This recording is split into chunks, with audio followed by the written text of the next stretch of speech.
If you clicked into this video based on the title, then you might be a little confused. Let's quickly go back in time to the onset of mobile gaming. Mobile gaming was a new medium that started becoming mainstream, going past games like Brick Breaker when the iPhone and App Store came out. Mobile gaming here I'm referring to as a medium, just like other mediums such as PC, console, and portable. Mobile gaming utilized the medium well by understanding both its audience and its capabilities, which early on was mostly just people on their way to wherever they were going and looking to kill time. This is why we see mobile games typically focusing on bite-sized experiences with average sessions ranging from 1 to 15 minutes. Games without sound, narrative, or immersion being important, but more so games that are focused on these engaging, tight gameplay loops that are repeatable and highly addictive. The games that were able to do that were able to effectively use the medium, and it's created this entire industry of mobile gaming. Now, I'm a massive believer in AR and VR, and I'm still super excited for all of the potential of these devices.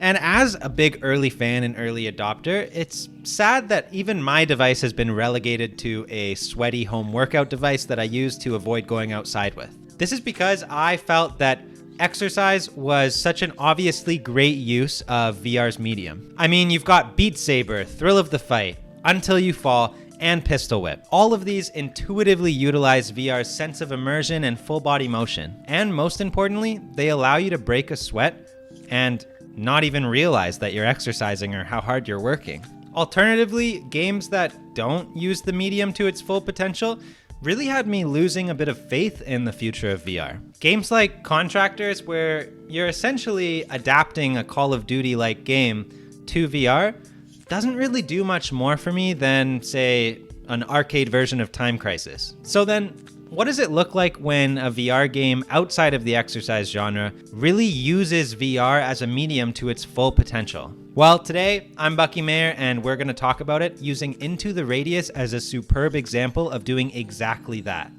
VR, more than any other gaming medium before it, allows for a high level of immersion. There's no other gaming medium that makes you feel like you're actually in the game as much as VR does. Immersion allows for deeper emotion, and games that take advantage of this part of the medium provide gameplay that increases your immersion and evokes that deeper level of emotion that's made available because of it to create more memorable experiences. So, Into the Radius.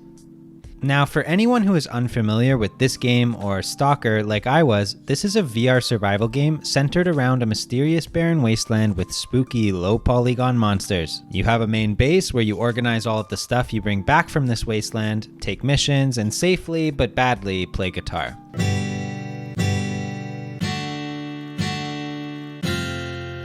Then, you venture into the wasteland, search for loot, bring back items to complete missions and sell, and do it all over again while slowly piecing together the story. Now, if I was playing this game on PC, this video probably wouldn't even be being made. And that's great, because if I was playing most mobile games on PC, I'd question my existence. This game, like great mobile games and PC games, is made with its medium and audience in mind. First, let's talk about how gameplay in Into the Radius complements and increases your sense of immersion. In Into the Radius, spending time planning out what I choose to bring out and loading each magazine one by one adds depth to the immersion and makes me visually understand how much is at stake if I don't make it back. Tedious acts like this make it that much more horrifying being out in the wasteland. Traditional survival games like DayZ and Rust always did this well, and you'd spend hours finding loot, which would increase the tension of playing from, the concern of losing it all at any moment. But it works to such a greater effect when you feel you're actually in the game. Beyond that, having limited slots to hold things and having to constantly think about where to put things or deciding whether or not to pull out my backpack in the field helps me feel like I'm actually there. It's not just clicking or pressing a button, it's physically choosing to holster my weapon and my flashlight, becoming temporarily defenseless just so I can pull out and physically ruffle through my backpack to find what I need.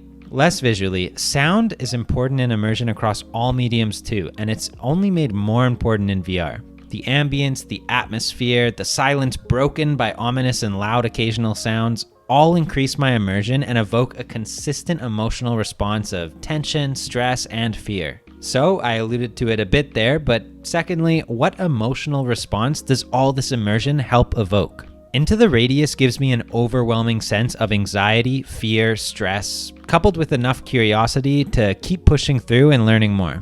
Because of my level of immersion, I'm in constant fear playing the game when not in my safe haven, which makes every single second of just walking around feel like memorable, conscious gameplay. Games become more memorable when they evoke emotion, and Into the Radius is easily one of my most standout and memorable experiences on VR, or let alone gaming, period. Despite most of my time playing it so far, from an outside perspective at least, being able to be summed up as a walking or organizing simulator. For VR to succeed, we need more developers creating memorable, unique experiences that utilize VR as a new medium versus just adapting what we know and love in other mediums to this one.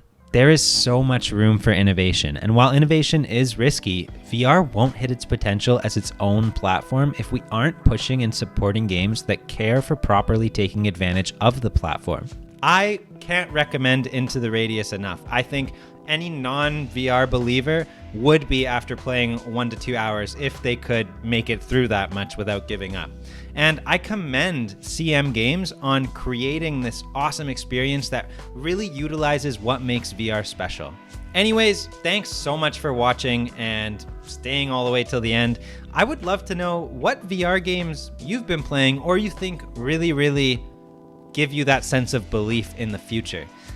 Which VR games do you think are innovative and really utilizing the medium well? Because I'm always looking for new ones to try, and I would love to give one a shot. So let me know in the comments below. And again, I'm Bucky Mayer.